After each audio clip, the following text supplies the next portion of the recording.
চট্টগ্রামের বাইজিদে আবারও গোলাগুলির ঘটনা ঘটেছে। এতে রিকশা চালক গুরুতর আহত হয়েছেন, তাকে উদ্ধার করে চট্টগ্রাম মেডিকেল কলেজ হাসপাতালে নিয়ে যাওয়া হয়েছে। চট্টগ্রামের বাইজিদে গতকালকে যেই গোলাগুলির ঘটনা ঘটেছে, যেখানে বিএনপির একজন মনোনীত প্রার্থী আহত হয়েছিলেন এবং একজন সরোয়ার বাবলা নামক এক ব্যক্তি নিহত হয়েছিলেন, সেই একই স্থানে চাইলতাতুলি এলাকায় আজকেও সেই গোলাগুলির ঘটনা ঘটে এবং গুলিবিদ্ধ হয়। আমি এখন আছি চট্টগ্রাম মেডিকেল কলেজ হাসপাতালে, যে ইমার্জেন্সি বিভাগটি রয়েছে সেই ইমার্জেন্সির সামনে আপনাদেরকে দেখাতে চাই। এই যে যিনি আহত হয়েছেন রিক্সা চালক, তিনি একজন অটোরিকশা চালক, তার নাম ইদ্রিস আলী। তাকে আসলে চট্টগ্রাম মেডিকেল কলেজ হাসপাতালের সামনে থেকে আপনাদেরকে দেখানোর চেষ্টা করছি যে আহত ইদ্রিস আলী রিক্সা চালক, তাকে এই মেডিকেলের যে ক্যাজুয়ালিটি বিভাগ রয়েছে সেই ক্যাজুয়ালিটি বিভাগের 2 নম্বর ওয়ার্ডে ভর্তি করা হয়েছে। তবে কর্তব্যরত চিকিৎসক যারা আসলে এই ইদ্রিস আলীকে চিকিৎসা দিচ্ছেন তাদের সাথে এখনো কথা বলা যায়নি। তাই ইদ্রিস আলীর শারীরিক অবস্থা এখন কেমন সেটি আসলে বলা যায়। তবে তিনি গুলিবিদ্ধ হয়েছেন, তার 2 পায়ে কিন্তু আসলে গুলি লাগে। এই ঘটনার পর থেকে বরাবরের মতোই গতকালকেও থমথমে ছিল, আজকেও থমথমে ছিল। ফেসবুকে একটি পোস্ট আসলে করেছেন জনৈক এক ব্যক্তি। তিনি বলছেন চট্টগ্রামের বাইজিদে গতকালকে যেই গোলাগুলির ঘটনা ঘটে বিএনপির নির্বাচনী প্রচারণার সময়, সে গোলাগুলির ঘটনার পর থেকে কিন্তু থমথমে পরিস্থিতি বিরাজ করছে। তিনি এই পরবর্তীতে কিন্তু আসলে তাকে উদ্ধার করে চট্টগ্রাম মেডিকেল কলেজ হাসপাতালে নিয়ে আসা হয় এবং গতকালকে যে ঘটনাটি আপনারা দেখেছেন, সেই বিকালবেলায় নির্বাচনী প্রচারণা চালাচ্ছিলেন চট্টগ্রাম 8 আসনের যে রয়েছেন প্রার্থী, যাকে বিএনপির পক্ষ থেকে আসলে যাকে মনোনয়ন দেওয়া হয়েছিল সেই এরশাদুল্লাহ, তিনিও সেই নির্বাচনী প্রচারণার সময় গুলিবিদ্ধ হন এবং সরোয়ার বাবলা নামক একজন কিন্তু আসলে নিহত হয়েছিলেন। এই যে ঘটনার ফুটেজ সেটি কিন্তু সামাজিক যোগাযোগ মাধ্যমে ব্যাপক ভাইরাল হয়েছিল। এরপর থেকেই জনমনে একটা ভয়ের সৃষ্টি হয়েছিল, অর্থাৎ জনমনে একটা ভয় মানুষ পেয়েছিল, বিশেষ করে চট্টগ্রামের বাইজিদ এলাকাবাসী সহ চট্টগ্রামবাসী। এরপর থেকে কিন্তু বাইজিদে খুব প্রয়োজন না হলে মানুষ ঘর থেকে আসলে বের হয়নি। এই জাতীয় একাধিক পোস্ট সামাজিক যোগাযোগ মাধ্যমে দেখেছি।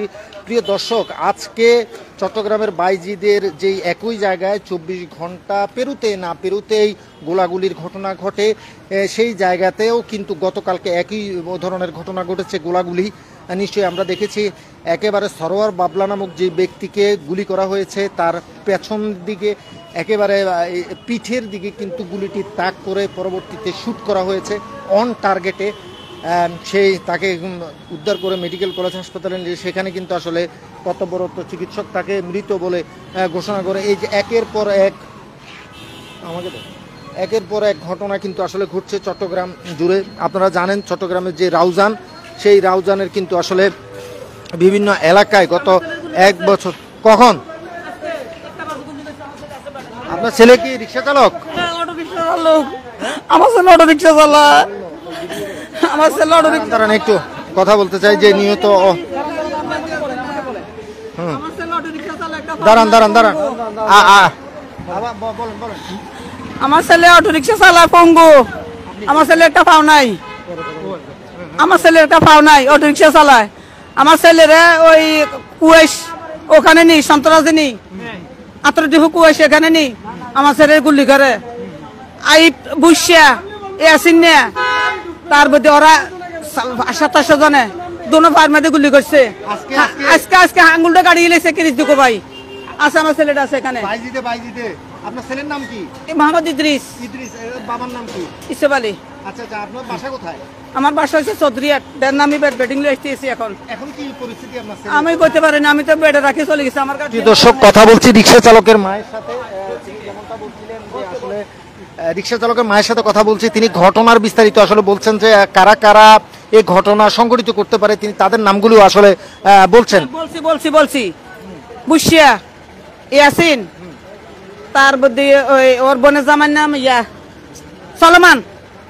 সলমান, ওর 8 জন, আর গুলোর নাম জানি না। আচ্ছা, আপনারা এই ঘটনার পর থানায় কোনো মামলা করেছেন? আমি যাইতে পারি না, আমি একা মানুষ যাইতে পারি নাই। থানাওয়ালা কি করবো? থানাওয়ালা কোনো বিচার করে না। থানাওয়ালা টাকা খায় চারিদের সন্ত্রাস। থানাওয়ালা কোনো বিচার করে না। থানাওয়ালার কই লাভ কি? ওদিন একজন সন্ত্রাস ধরছে 14টা গুলি খাইছে 14টা গুলি খাই কি করছে ওরা একটা হুঙ্কু করে দেওয়ার দরকার ছিল ওরা হুঙ্কু করে দেওয়া ছিল থানাওয়ালা টাকা খায় প্রশাসনের টাকা খায় সন্ত্রাসীরা চাপ দেয় কোনো বিচার করে না কোনো বিচার পাই না এখানে কোনো বিচার নাই বাংলাদেশে কোনো বিচার নাই কোনো বিচার পাইতে আসি না আমার ছেলেটা একটা পাও নাই ভঙ্গু ধরা খাইছে অ্যাসিন ধরা খাইছে সাত গাথা নাই দেখবো আজকে অ্যাসিনের কি বিচার হয় যদি অ্যাসিনের বিচার যদি না করে থানাওয়ালায় তারপর আমি বিচার করবো আপনার ছেলের সাথে তাদের শত্রুতা কি? শত্রুতা কি আমার ছেলে একজনের রাজনীতি করে বিএনপি করে আমার ছেলে বিএনপি করে আমার ছেলের লগে এরা মাদক ব্যবসায়ী এরা বদরাট মাদক ব্যবসায়ী কিছুদিন আগে 13টা অস্ত্র ধরা খাইছে ইয়ার মধ্যে বদরাটের মধ্যে সিসি ক্যামেরা অনেক কিছু উদ্ধার করছে একে থেকে আমার ছেলে বাধা দিছে ব্যবসা করতো না কোনো অভিহিত ব্যবসা করতো না করছে এইটা হলো আমার ছেলের লগে দ্বন্দ্ব লাগছে তারার লগে মানে আমার ছেলের আরো 2 বের করে গুলি করছে আমার এই ভঙ্গু ছেলেটারে গার মধ্যে পড়ে নাই এখন পায়ের কি অবস্থা? কোন কোন জায়গায় গুলি লাগছে পায়ে? কোনো পায়ে যেটা মাথা কাটিয়ে গেছে মানে 2টা গুলি করছে? 2টা গুলি করছে আর আঙ্গুলটা কাটি ফেলা দিয়েছে কিরিস দেখো ভাই আজকে একটা সময় ভাইজিদের কি এটাকে কি বলে যে সাইলটা তুলি এলাকা? সালটা তুলি হ্যাঁ 20 টাকা সালটা তুলি এখানে আজকে করছে ঘটনাটা কি চান এই ঘটনার? এখন আপনারা কি চান? এখন যদি কোনো প্রশাসন যদি কোনো বিচার না করে এখন চাই কি করতে পারি আমরা মানববন্ধন করবো সাংবাদিক আনবো মিডিয়া আনবো চাই কি করতে পারি আমি। আপনার নাম? আমার নাম মাহফুজা বেগম। ধন্যবাদ। কথা বলছিলাম আজকে আহত যে রিক্সা চালক হয়েছেন ইদ্রিস আলী তার। প্রিয় দর্শক, এই ছিল চট্টগ্রাম থেকে সবশেষ।